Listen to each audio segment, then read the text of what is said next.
Kim is a graduate from the class of 2014. You guys give her a big hand.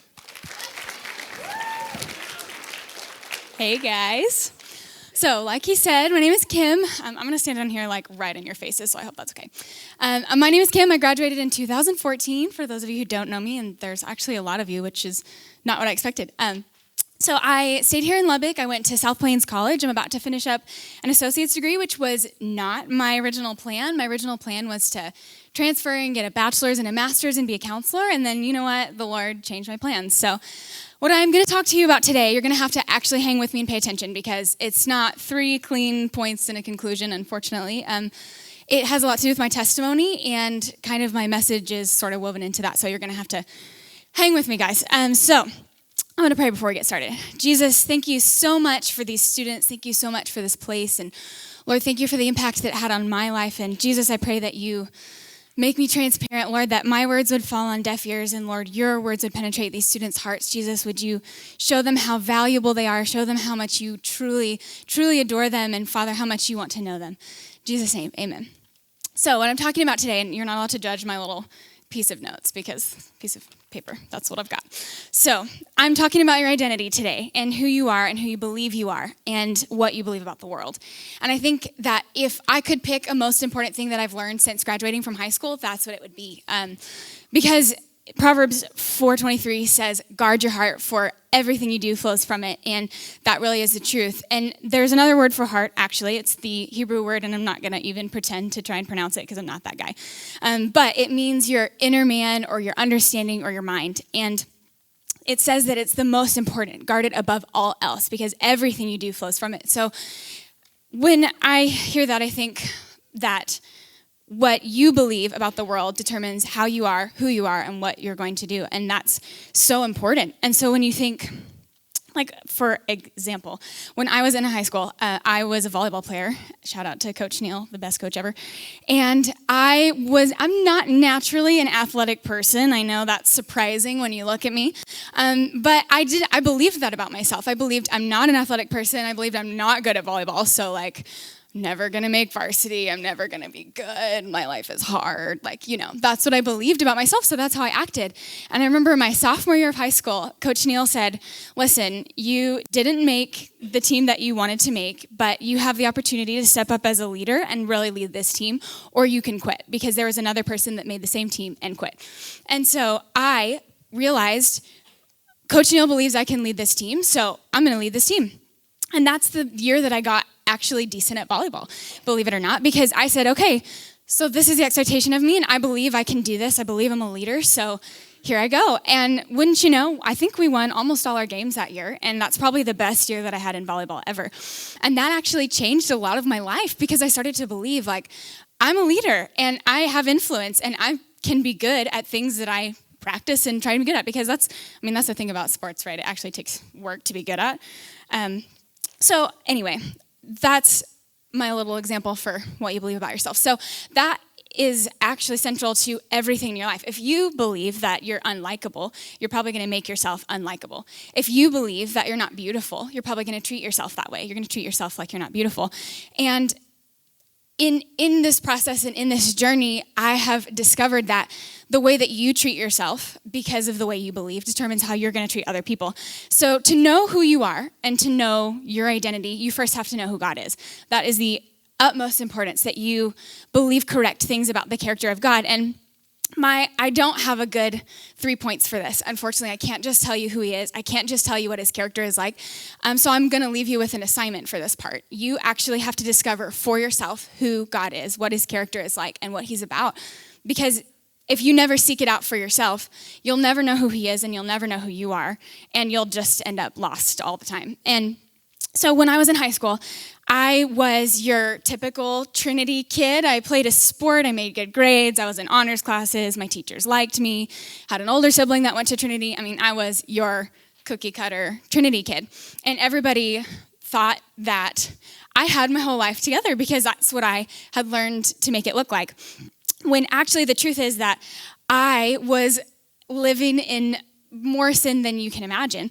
And one day, I remember I was dating this boy, was a sophomore in high school, and he asked me to make a choice that was against everything I knew was right. And I I initially said no. My good Christian answer was absolutely not. And he looked at me and he said, why? And I had been in the church for 16 years. I had been going to Trinity for about 5 years at the time. And I looked at him in the face, and when he asked me, why is your answer no? I stared at him in the face and I said, I don't know. And the truth is that I didn't know who I was, and I didn't know who the Lord was. So I didn't know why my answer should be no. So I made a choice. And the truth is that in every choice that you're faced with, you are faced with the choice of life or death. And every choice is life or death.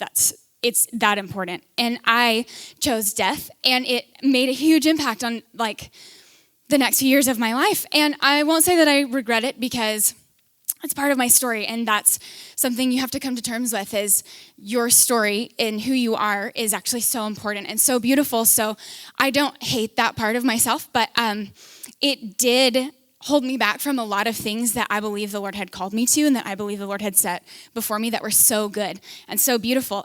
But as I got a little bit older, I started to have these moments with the Lord where the Lord would speak to me and say, this is who I see you as, and this is who you are. So the first thing you have to know about the Lord is that he's active, that he actually speaks, that he actually moves, that he actually is doing things in the earth today. And it's kind of hard to see that when you look at the TV and you see the election and you see, all the horrible things that are going on. And when you hear about friends who have lost family members, or when you've lost family members, and guys, I am not going to pretend to think that all of your lives are perfect. I know they're not. And each individual story is so different, and you are all going through so many things that are so real and so valid. So don't hear me say that you have to ignore the bad things that happen. That's not it at all.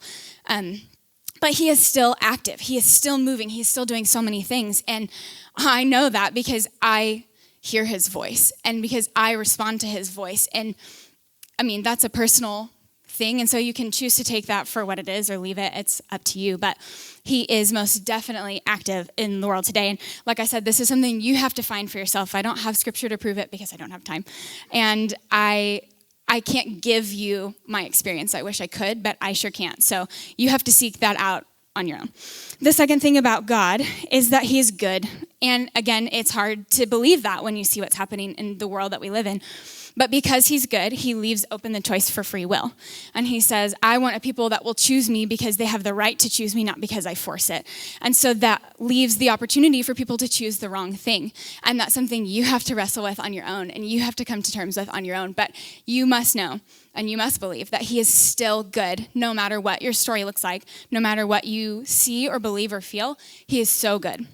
So, so good. And I think that because we are human, there's no way we'll ever comprehend what that fully means. But that's something that you have to just hold on to, and that's part of faith, and that's part of believing in the Lord, is you may not see it, but he's so good. He's so, so good. And he's not angry with you. He is so kind. He's so kind. And you may be angry with yourself. Your parents may be angry with you. Your friends may be angry with you. Your teachers may be angry with you. But I can tell you one thing, that God is not angry with you. And when Jesus died on the cross, he actually satisfied the wrath. He satisfied that. So all his anger, it was wiped away in that moment. So all there is in his heart for you is a desire for a relationship. So to have a relationship with him, you have to know who you are. And so I went to college, and I started going to church for myself, and I started kind of taking ownership of my faith for myself. And I realized that each time I sought the Lord, what he came back with me was a word about who I was. So if you remember the story of Gideon. So the Lord comes to Gideon. He is I'm sure you guys actually know this story because Bible class, but he was in what's called the threshing floor, which is where they take wheat and they thresh it and they get the stuff off the outside of the wheat that they don't want. Anyway, so he's in this big room, basically, and he's hiding because there's an army about to attack his people. He's terrified. He's hiding. He's so scared. And the Lord comes to him, and he looks at him, and he says, Gideon, mighty man of valor, come with me. You're going to win this battle. And Gideon's like, you know what I'm doing, right? I'm hiding. So the Lord comes to him, and he speaks the truth of who Gideon is meant to be. He says, you are a mighty man of valor. And even though Gideon probably didn't believe him, in fact, I know Gideon didn't believe him in that moment because he asked the Lord to prove it. the Lord still followed through on what he said. And in the battle that followed, the Lord fought it for him. So he looked at Gideon and said, "You're a mighty man of valor. Now let me fight your battle and win it for you." So when you're trying to figure out who you are, as I've discovered, the Lord will come to you and tell you who you are, and then he'll prove it. It's not up to you to prove who you are or what you're worth, because the Lord's so faithful to do that. So let's see. Sorry, I lost my place. So again, I can't go into everything of who you are and who you're made to be and what you're worth, because I just don't have the time. But that's, again, another thing that you have to seek out for yourself. You have to. Because like I said, if you don't, you will just feel empty and you will feel lost and you will never fully know what you're called to do. But a few quick things I have is that you are unique.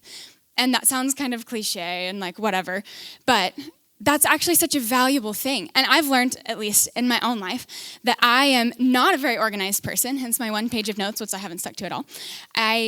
My car typically looks like a homeless person lives in it.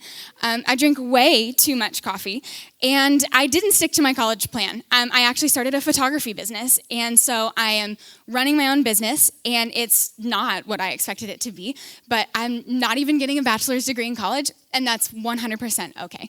And I'm in the process of learning how to hear the Lord's voice, and it's messy, and I'm not always great at it. In fact, I mess up all the time, but I am confident that I'm valuable in the kingdom, and I'm confident that the Lord is speaking to me and has a plan for me.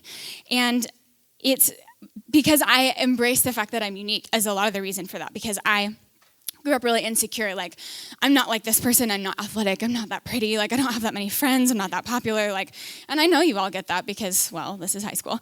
And the truth of the matter is that, like, those things that you make you not like anybody else are the things that make you so beautiful. And I know you probably hear that a lot, but, like, that's so the truth. And, like, the things that are hard about your story are the things that are the most beautiful. And the things that you may be the most embarrassed to tell someone might be the very thing that touches somebody else's heart and makes them feel connected and makes them feel valuable and makes them feel like they can actually encounter the Lord. And I know that that's the truth for me, because the things about my story that would shock the most people are also the things that people say, "Oh, you too? Like, I'm not alone." Because the truth is, you aren't alone. Somebody else has a story that will connect with yours. And so you have to learn to embrace how unique you are and how unique your story is, whether it be pretty or ugly or whatever you think about it. And the last thing that I have is that you are priceless. And the truth is that the Lord thinks you are to die for. He did. He died for you. And he absolutely loves all those things about you. And I can sit here and tell you that you're valuable and that you have a calling, and that I can sit here and tell you all this all day, but it means nothing from me, and it means everything from the Lord. So you have to know that he thinks you're amazing, that when you sing to him, whether your voice sounds beautiful or not, he absolutely loves it. And that when you do that thing that you're most passionate about, when you whether it be like math or whether it be dancing or whether it be speaking or whatever it is, the Lord is so thrilled when you do it, because he created you to do that, and he thinks it's so beautiful. And it sounds really cheesy, but it's really the truth, that he thinks you're amazing. And if you don't think he thinks you're amazing, you'll never agree. And if you're agreeing with a lie, that's how you're going to act. Like I said at the beginning, if you think I'm not worth anything, you'll treat yourself that way. And you have to know that you're worth so much to the Lord that he would give everything for you. So if you would, do me a favor and treat yourself the way that you think he would, which means he gave up his life for you, and he's done everything to have a relationship with you. So treat yourself as if you're worth that, because you are, and he proved it to you. The best way that he could, he proved it to you. So what I want to leave you with is not what I came in thinking I was going to speak on. But I want you all to know that I would consider myself a success story, because, like I said, my life was an absolute mess, and I started encountering the Lord, which is the way that you become what you're made to be and the way that you grow in confidence. And I would say that I am not perfect, but I am on the path to being what the Lord has made me to be. And I can say that with confidence. I'm a good photographer. And it's okay for me to say that, because the Lord has made me to do that and to be good at it. And I am good at running my business. And again, it's okay for me to say that. It's not prideful because that's what the Lord has made me to do. And he opens up opportunities for me to get good at it all the time. And he opens up opportunities for me to just walk in that and be who I'm made to be. And it's such a beautiful thing. And I wish I could give you my experience. I so do, but there's no way that I can. So what I want to leave you with is that if I can be a success story, you can be a success story. And if the Lord wants to know me, he wants to know you. I promise. I absolutely promise. So seek him for yourself, because you won't have Trinity after this. You won't sit in these seats after this, which may come as a relief to some of you. But you won't have it guaranteed to you anymore after this. And it is so available for you to know him and to love him and to be loved by him. So even while you're in this place, you need to seek it out for yourself. And when you do, you'll find that you find him. And it's not easy, and it's not always pretty, but it is absolutely the best decision you will ever make to seek Jesus outside of these four walls. So anyway, I hope some of that identified with some of you. And I'm going to pray, and then I think Mr. Havens is coming back up. So Jesus, thank you so much for what you did to have a relationship with us. And thank you so much for the power of your belief in us. And I thank you for these mighty men and women of valor. And Jesus, I thank you for these world changers. And I thank you for these leaders. And I thank you for these hearts that do long to know you, Father. And I pray that you would open up doors for them to learn to seek you better. And Jesus, would you encounter them in a way that shows them who they are to you and who you are to them. And Jesus, you're so good and you're so faithful, and we love you. Amen. Thanks, Kim. That's great. Thank you so much. It's always great to hear from alumni. One day, maybe we'll hear from you. Okay, at this time, I would like to dismiss our junior hires and ask that you please leave quietly so that I can do things while you're going. Thank you. Okay, I've got just a few announcements for you guys that just have to do with high schoolers. The first is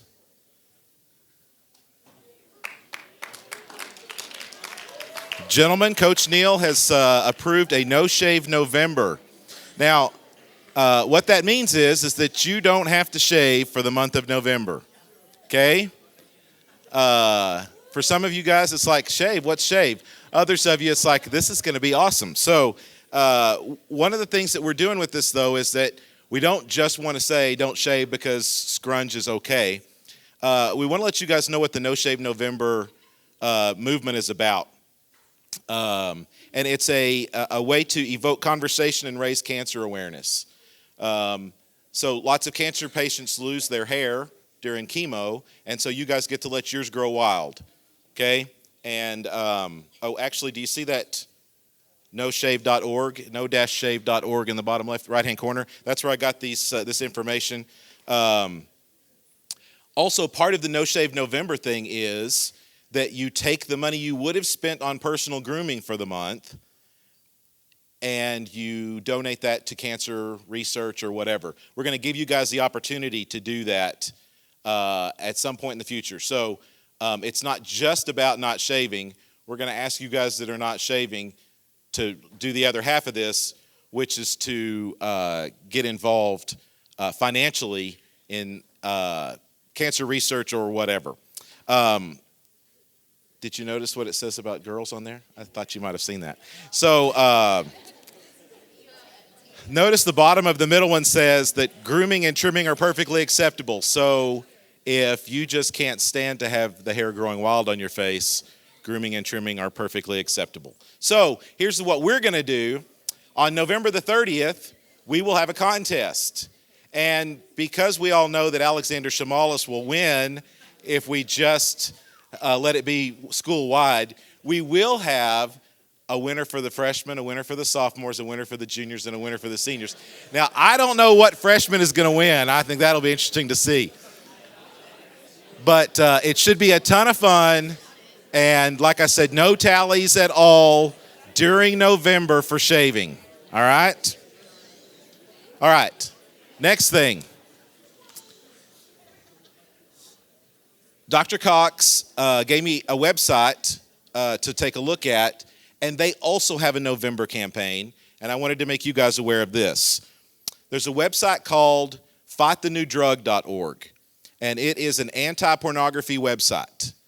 And so they are doing a No Porn November campaign. If you go to their website, which is, you'll see it at the end, FightTheNewDrug.org, you can sign up and they will send you stuff every day that will help give you information that you need to fight this terrible, terrible plague in our country and in the world.